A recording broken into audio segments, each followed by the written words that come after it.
All right, so today we're in the book of Genesis and we're going to be taking a look at chapter 30 to the 8. All right, let's jump right in. Can I have my first reader read Genesis 38, 1 through 5, please? And it came to pass at that time that Yehudah went down from his brethren and turned into a certain Adullamite, whose name was Hira.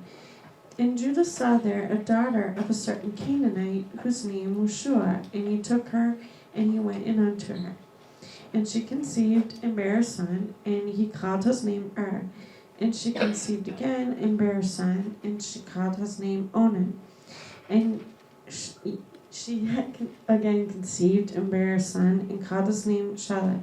And he was at Chezib when she bare him. Okay, so here it is. If you notice, if you've been following along, we should see, in the text, speaking about Yaakov and his sons. Last week he gave us a narrative concerning Joseph's life. And now today we see chapter 38. The very next chapter is speaking about Yahudah's life. Which kind of seems kind of like out of place. In a manner of speaking, because here it is. We're talking about Joseph, and of course the story of Joseph isn't finished. And all of a sudden, this is just stuck right in. It's like right in the middle of the story of Joseph. Okay, he gets his brothers kidnap him for all intents and purposes, and throw him in a pit, sell him off, fake his death, and they get us all wrapped up in the story of Joseph, and then we look up and talking about Yehudah. And that always stuck out like a sore thumb to me, and I'm like, okay, Yah, what are you trying to say here? What's going on with this? What are you trying to say? One of the things, in considering and contemplating this fact, one of the things that, Yah showed me was, these are the two kingly lines. These are the two kingly lines, that Scripture is dealing with, and he's letting you know, how Yahshua works, through both of these lines, and how they both prophesied of him. We went over some things about, how the story of Joseph identified with the story of our Messiah, and we're going to see likewise, with the story of Yehudah, what Scripture is taking time out to introduce to us, the fathers of the two kingly lines of Israel. And I thought that was particularly interesting. But that being said, let's take a look at the text. It says in verse 1 that came to pass that Yehudah went down from his brethren. So here it is. We see, left his brethren, and turned into a certain Adullamite, whose name is Hira. And Adullamite means justice of the people. Hira speaks to whiten something or a noble family. And we know, whenever we see something concerning white or whitening, it kind of speaks to righteousness in some shape, form, or fashion. In verse 2, we see that, while he was there, he saw a daughter of a certain Canaanite, and Canaanites spoke to merchants, and that was in the land of Canaan.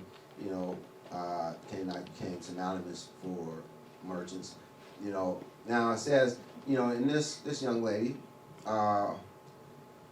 was the daughter of a guy named Shua.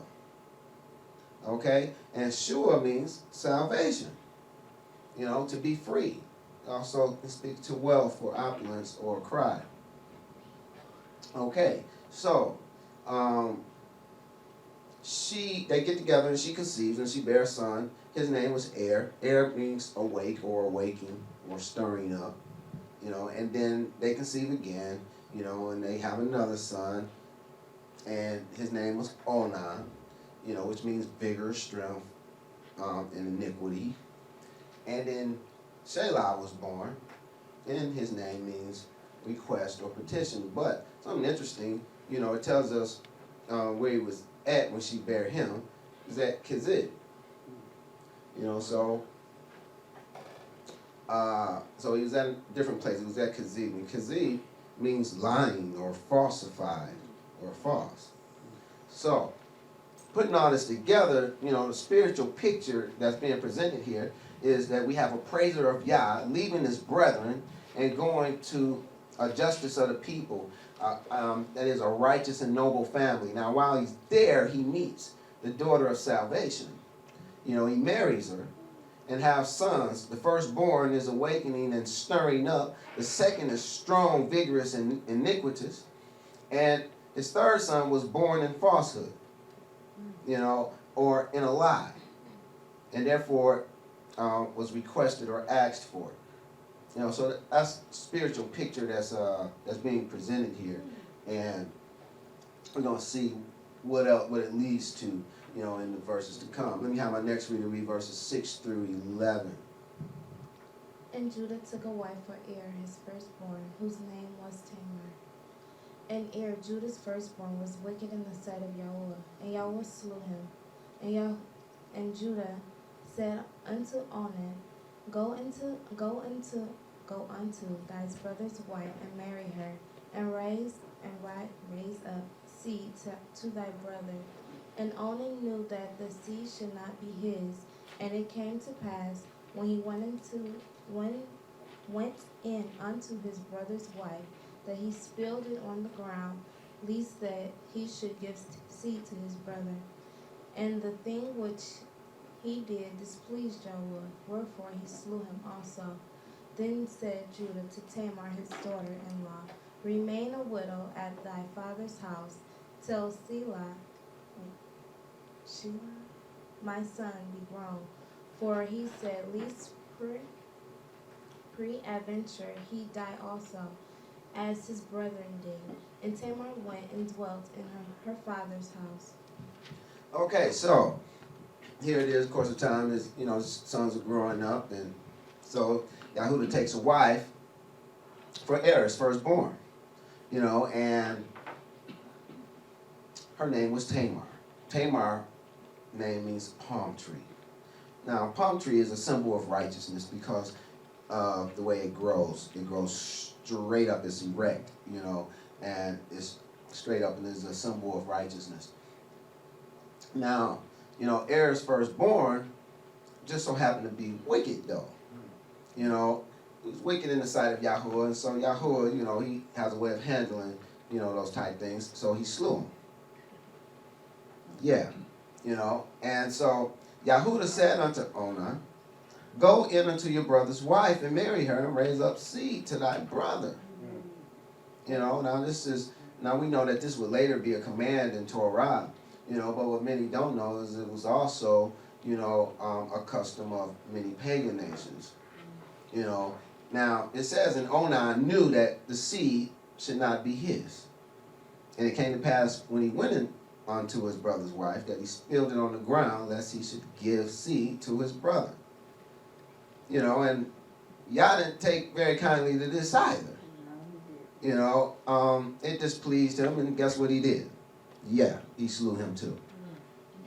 You know, now, one of the things that I want to point out, though, is, you know, just elaborate a little on the reason why, you know, Yah was displeased with this.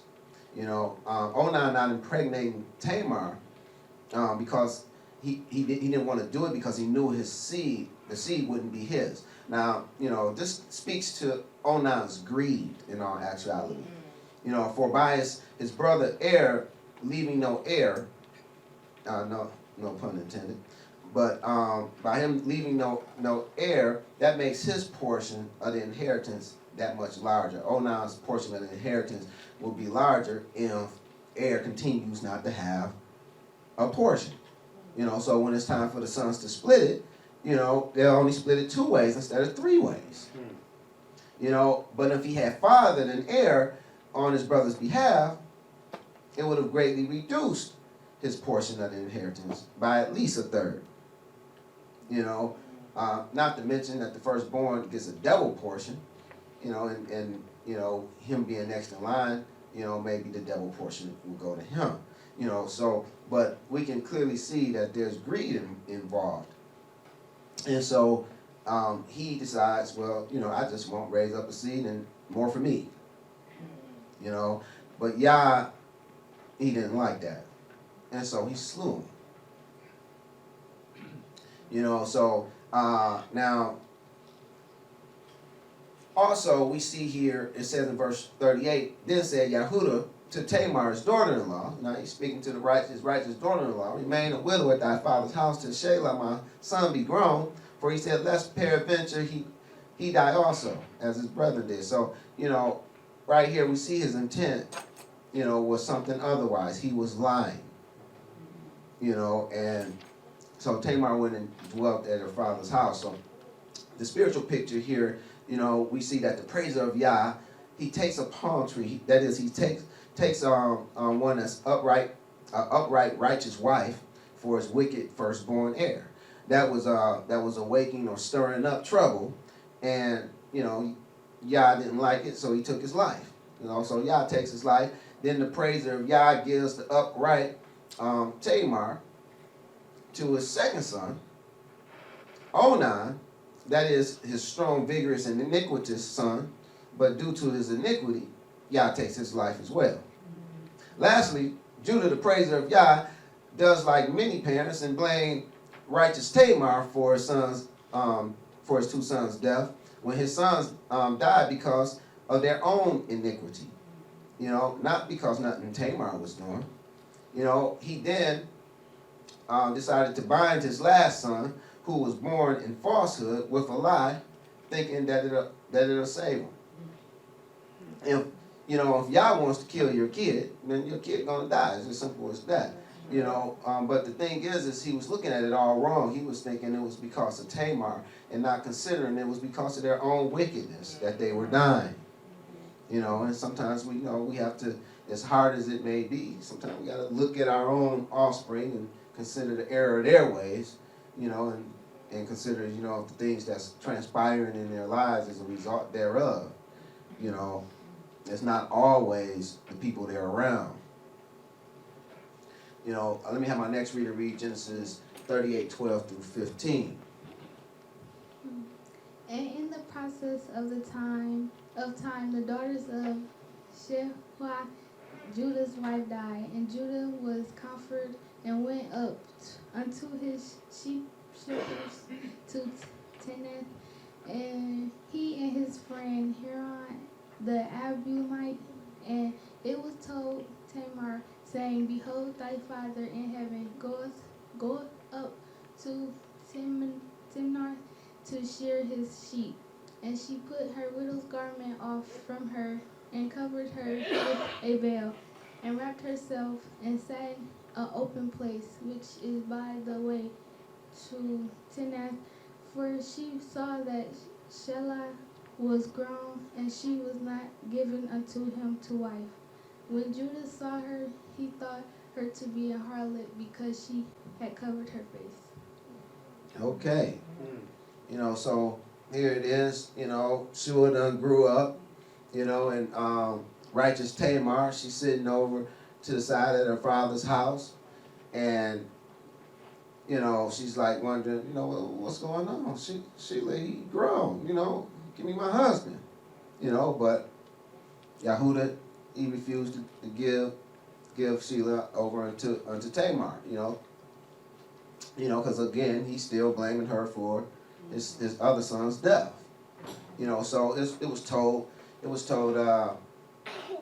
Tamar that, hey, your father-in-law, he going up to Timnah to shear his sheep, you know, and Timnah means portion, a portion assigned. So he was going up to the portion that he was assigned to, you know, to shear his sheep, you know. And so she decides to plot, you know, to make this plan, you know, and how she wouldn't, you know, go childless for the rest of her life. She decided to enter into this plan and to trick Yahuda up.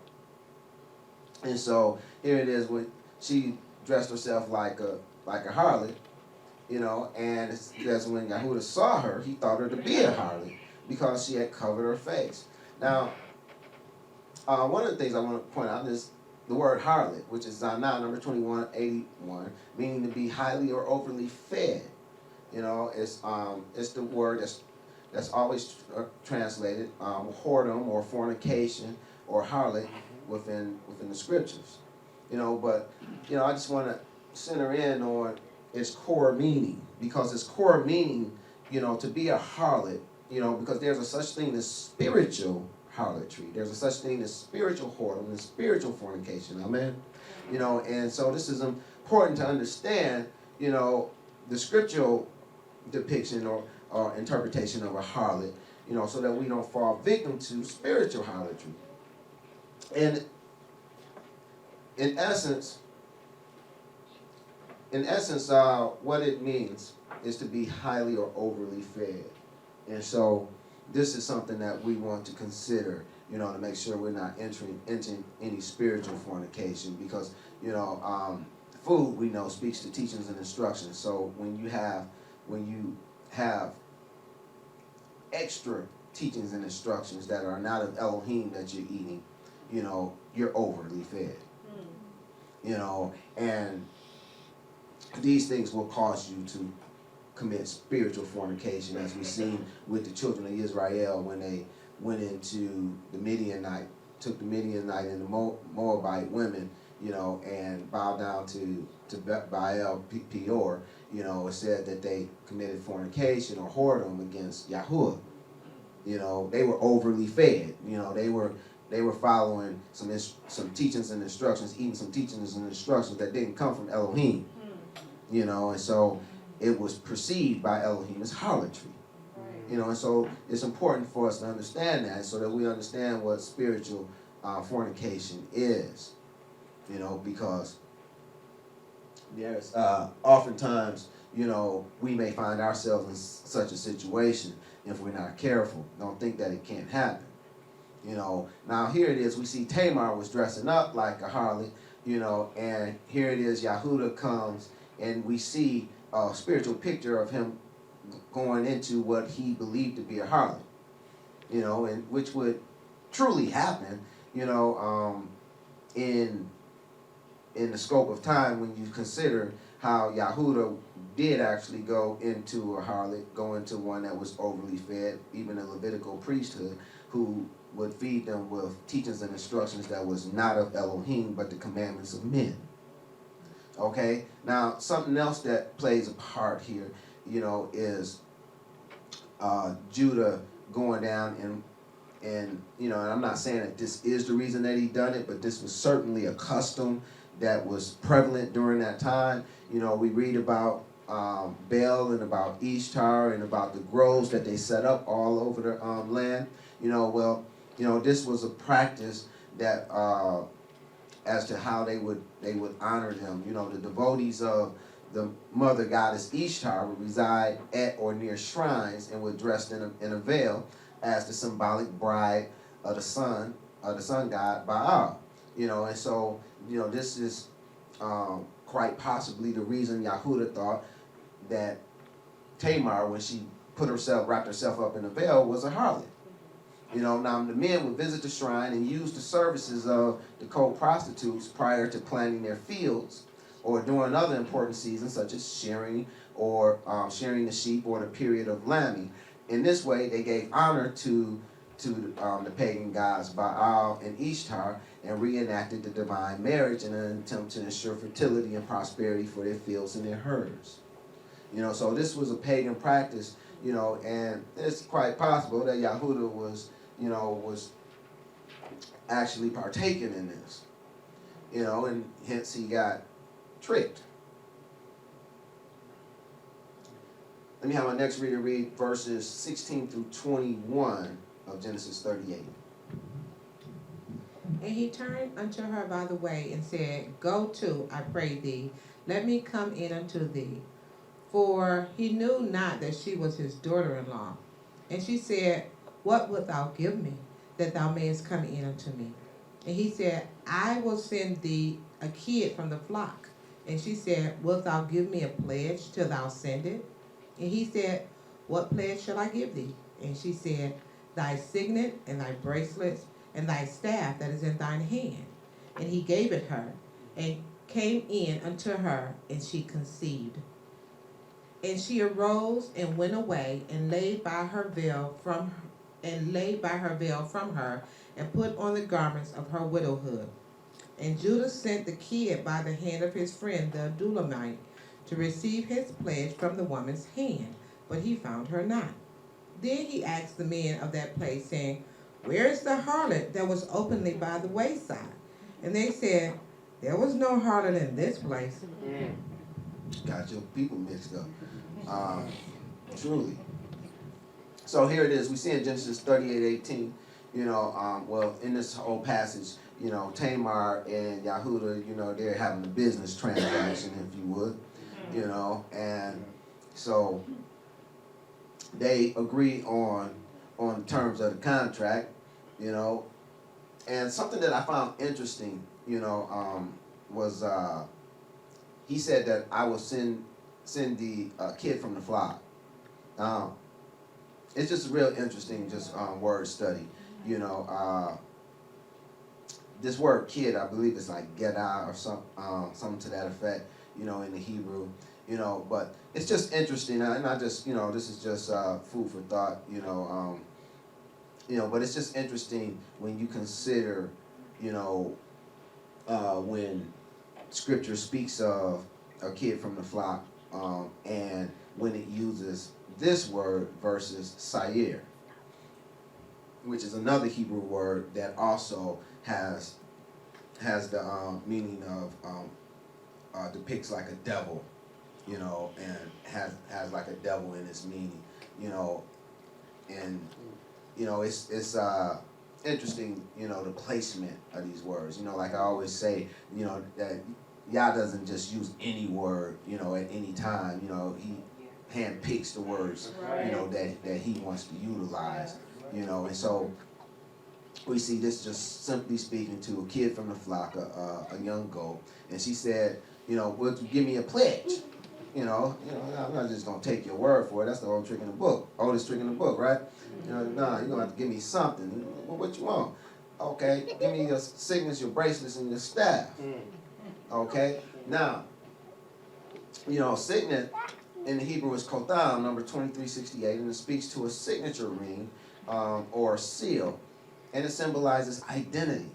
So spiritually speaking, what he was giving her was his identity.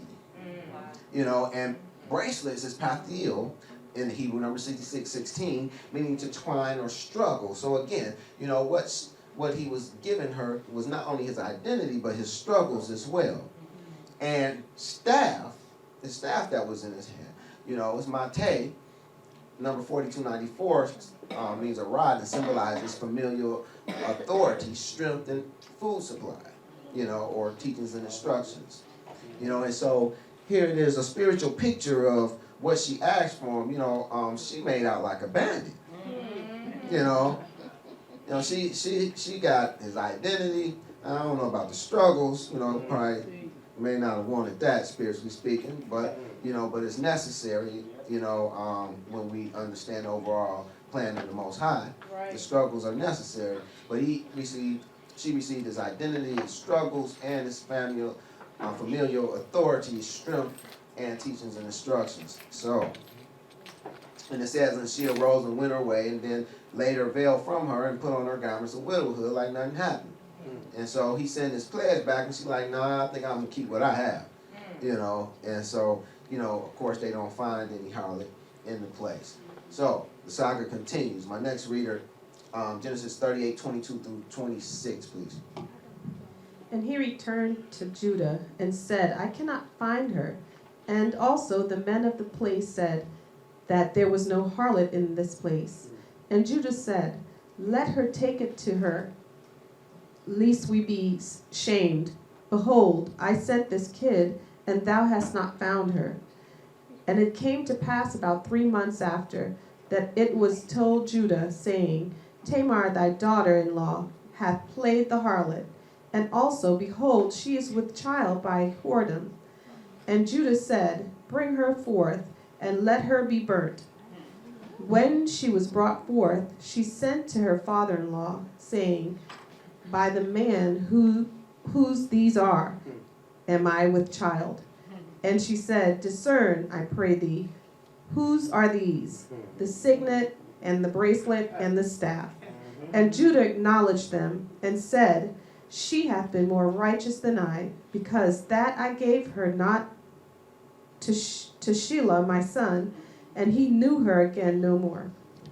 Mm-hmm. So he got caught up, you know. So here it is, Judah, he was a man of his word. He did send the kid, but that's not what she was after, and after 3 months, she was starting to show, and so people started noticing, wait a minute, Tamar, hold on, are you pregnant?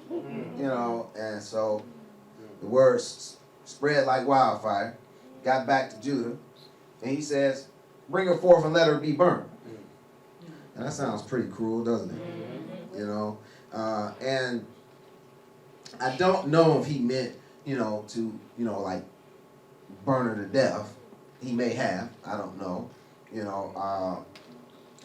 Torah does have, a similar punishment for a similar crime, But another custom that was prevalent during that time was, they would burn the woman's face, burn her face or forehead, as a sign with a symbol that symbolized a harlot, which wouldn't have been nice either, but at least she still would have been alive. So I don't know which one it was, but he was saying, bring her forth, let her be burnt. And so she was brought forth, but she had something up her sleeve. Matter of fact, she had 3 things up her sleeve. She had his signet, his bracelets, and his staff. So she said, I'm pregnant by the one who these things belong to. And of course, spiritually speaking, he presented, he couldn't deny, she had his identity, she had his familial authority, and she had his struggles. So couldn't deny, and even today, if you look at those things, you can always find the children of Elohim. You can always find the children of the Most High, because you'll be able to see those things, because there's a seal that's been put upon his people, and so we'll always be able to follow along and see who's who. And Yahudah acknowledged them and said, she have been more righteous than I. So Tamar, living up to her name, she was upright, and she just wanted justice, and she got it. Now, verses 27 through 30 goes on to say, and it came to pass in the time of her travail that, behold, twins were in her womb. So now we have some more twins popping up on the scene, right?